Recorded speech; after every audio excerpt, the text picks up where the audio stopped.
Hello दोस्तों, आज हम बात करने वाले हैं एक ग्रोथ स्टॉक आईपीओ के बारे में। हम बात करने वाले हैं एक ऐसी कंपनी के बारे में जो critical high voltage equipment manufacture करती है।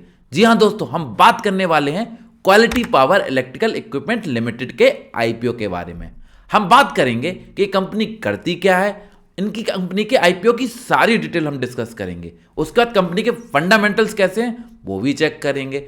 कंपनी में क्या पॉजिटिव है और क्या नेगेटिव है उस पर चर्चा होगी।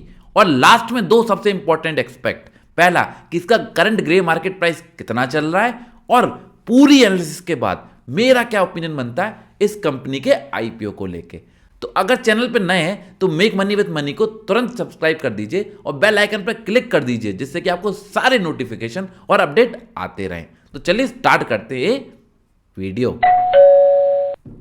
तो सबसे पहले बात करते हैं कंपनी करती क्या है। ये कंपनी इनकॉर्पोरेट हुई थी 2001 में और इनका काम है इलेक्ट्रिकल इक्विपमेंट बनाना, specifically critical high voltage equipment, जैसे कि हाई वोल्टेज डायरेक्ट करंट या फ्लेक्सिबल एसी ट्रांसमिशन सिस्टम। और ये एनर्जी ट्रांजिशन भी बनाते हैं, जिससे कि रिन्यूएबल सोर्सेज से एनर्जी मूव की जाए पावर ग्रिड में।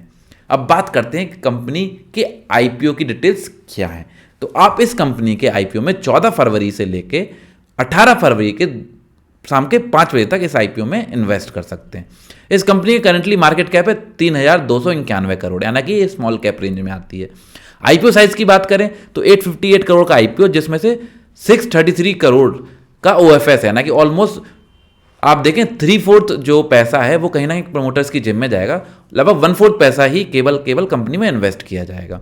अगर कट ऑफ प्राइस की बात करें तो 425 रुपये कट ऑफ प्राइस है, और रिटेल को मिनिमम इन्वेस्ट करने के लिए मात्र 11,050 रुपये ही इन्वेस्ट करने पड़े हैं कट ऑफ प्राइस पे। कहीं ना कहीं इन्होंने जो रिटेलर्स के लिए एक लॉट है वो कम लिया। जनरली आप 15,000 से कम तक रख सकते हैं, बट इन्होंने 11,000 ही रखा है। तो इसका मतलब इन्होंने ट्राई किया है कि ज़्यादा लोगों को ये आईपीओ अलॉट हो सके। तो जो रिटेल कैटेगरी में जो इन्वेस्टमेंट है वो है 10% तक, यानी कि जो 10% रिजर्व है वो रिटेल इन्वेस्टर्स के लिए रखा है। तो 85 करोड़ के आसपास का जो रिजर्व है वो रिटेल इन्वेस्टर के लिए। इसमें कोई शेयर होल्डर कोटा नहीं है। और अगर आप स्मॉल एचएनआई कैटेगरी में इन्वेस्ट करना चाहते हैं तो आपको 2,09,000 रुपये के आसपास इस आईपीओ में इन्वेस्ट करने पड़ेंगे। अगर एंकर पोर्शन साइज़ की बात करें तो इसमें कोई एंकर पोर्शन साइज़ नहीं है। अब आप बात करेंगे कब तक इस शेयर का अलॉटमेंट कंफर्म हो जाएगा, तो 19 फरवरी तक आपको कंफर्म हो जाएगा कि आपको ये आईपीओ मिला है या नहीं, और 21 फरवरी को होगी इस आईपीओ की मार्केट में लिस्टिंग। तो ये तो हो गई कंपनी के आईपीओ के बारे में बात, क्लियर। अब बात करते हैं कंपनी के फंडामेंटल्स कैसे हैं। चलिए ये सबसे इंपॉर्टेंट चीज़ है, देखा जाए तो देखते हैं। अगर रेवेन्यू की बात करें तो कंपनी का रेवेन्यू बढ़ रहा है। 2022 में जो 211 था वो 2023 में 273 हो गया, 2024 में 331 हो गया, और 6 महीने में 182 हो गया। तो लगभग देखा जाए तो 20% की ग्रोथ कंपनी में कहीं ना कहीं देखी जा सकती है। कंपनी का प्रॉफिट आफ्टर टैक्स भी बढ़ रहा है, कंपनी की नेटवर्थ भी बढ़ रही है, रिजर्व एंड सरप्लस यानी कैश फ्लो भी बढ़ रहा है कंपनी का। तो कंपनी की बोरिंग भी बहुत ज़्यादा नहीं है, तो इट्स मैनेजेबल। अब बात करते हैं कंपनी की वैल्यूएशन पे। अगर वैल्यूएशन देखें तो कंपनी का प्री आईपीओ जो पी है वो है 55.28, लेकिन पोस्ट आईपीओ 32.86 हो जाएगा। ये तो अच्छी बात है, क्योंकि पोस्ट आईपीओ मतलब वैल्यू पी कम हो जाएगा, तो इसका मतलब अर्निंग पर शेयर आप देखेंगे तो बढ़ जाएगा। देखिए 7.69 है, पोस्ट आईपीओ 12.93 है, तो वैल्यूएशन तो इसकी अच्छी है। अगर आप इसके पीयर से कंपेयर करें, जैसे ट्रांसफॉर्मर एंड रेक्टिफायर्स हो गया, हिटाची हो गया, या फिर GT&D इंडिया लिमिटेड हो गए, इनके पी रेशियो तो इनसेन है। 251, 308, 241, मतलब इससे ऑलमोस्ट 8 से 10 गुना ज़्यादा इनका पी है। तो पीयर्स तो बहुत ही इनसेन वैल्यूएशन पे। उसके मामले में अगर देखा जाए तो ये रीजनेबली प्राइस है, क्योंकि पोस्ट आईपीओ इसकी वैल्यूएशन कहीं ना कहीं जो हाई वैल्यूएशन है वो कम हो जाएगी। तो ये तो अच्छी चीज़ है। प्रॉफिट आफ्टर टैक्स हमने देखा कंपनी का है ही, जैसे रिटर्न ऑन इक्विटी की बात भी मैं कर रहा था कि 29.15 है, इट इज़ वेरी गुड। अगर 15% के ऊपर रिटर्न ऑन इक्विटी है तो it's very good. Price to book value ज़्यादा है, 16.11, ये बहुत ज़्यादा है। तो कहीं ना कहीं प्राइस टू बुक वैल्यू तो कंपनी का ज़्यादा है। तो ओवरऑल वैल्यूएशन अगर मैं देखा जाए तो ना तो ये मैं कहूँगा कि बहुत कम वैल्यूएशन है, ना हाई वैल्यूएशन है। I would give it reasonable valuation, कि इन्होंने जो आस्क की वो रीजनेबली ठीक है, क्योंकि आजकल कंपनी आपको जितना अपना बुक वैल्यू उस पर तो नहीं देती, बट हाँ इसकी बुक वैल्यू बहुत ज़्यादा है। बट ओवरऑल आप देखें तो ऐसा नहीं कह सकते कि बहुत ही ज़्यादा हाईली प्राइस्ड है। अब बात करते हैं कंपनी में क्या पॉजिटिव है और क्या नेगेटिव।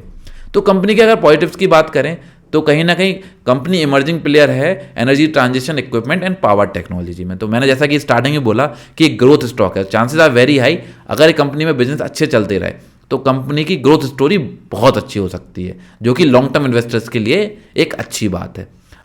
और कहीं ना कहीं अगर हम देखें तो कंपनी बहुत ही नीच कैटेगरी में प्ले करती है। आपने देखा कि जो क्रिटिकल हाई वोल्टेज इक्विपमेंट है वही बनाती है, तो कहीं ना कहीं दूसरे प्लेयर्स के लिए इतनी जल्दी इस मार्केट में एंटर होना ईजी नहीं है। तो कहीं ना कहीं ये इनके लिए एक बहुत बड़ा पॉजिटिव है। और वैल्यूएशन जैसे मैंने बोला कि पीयर्स के कंपैरिजन में तो रीजनेबली प्राइस्ड है, बट ओवरऑल भी मेरे को लगता है रीजनेबली प्राइस्ड है। अगर आप नेगेटिव बोलेंगे तो कंपनी में नेगेटिव ये है कि इनकी जो अभी ज़्यादातर कंपनी का जो प्रॉफिट है, इनकम है, वो 64% इंटरनेशनल ऑपरेशन से आ रही है। तो अगर इंटरनेशनल एक ग्रोथ करने की सोच रहे हैं, बट अगर वहाँ एक्सपेंशन करने में इनको हो सकता है फ्यूचर में कुछ लॉसेस सफ़र करने पड़ सकते हैं, या इनको जो फाइनेंशियल ग्रोथ है, परफॉर्मेंस है, वो भी हैम्पर हो सकती है। बट अगर ये सही से मैनेज कर लेंगे तो ये बहुत बड़ा इशू नहीं होना चाहिए। तो ओवरऑल तो कंपनी की अगर देखा जाए तो फंडामेंटल्स भी अच्छे हैं, वैल्यूएशन भी ठीक है, और कंपनी के पास मोट भी है कि ये नीच प्ले कैटेगरी में है। अब बात करते हैं करंटली ग्रे मार्केट प्राइस कितना है। तो कंपनी का ग्रे मार्केट प्राइस चल रहा है 30, और जो कि अगर देखा जाए तो 7% हाई है जो वैल्यूएशन मांगी गई है। तो कहीं ना कहीं चांसेस आर वेरी हाई कि इस कंपनी की लिस्टिंग जो है पॉजिटिव होगी। और अभी तो ये 30 मिनिमम है, एक समय 100 के ऊपर चली गई थी, ना कि ऑलमोस्ट 20-25% का एक जो है प्रॉफिट दिखा रही थी। बट कभी भी हमें ग्रे मार्केट प्राइस में इन्वेस्ट नहीं करना चाहिए, बट एक साइन है देखने का कि इन्वेस्टर्स इसमें कितना इंटरेस्ट ले रहे हैं। But never invest on basis of grey market price of any company.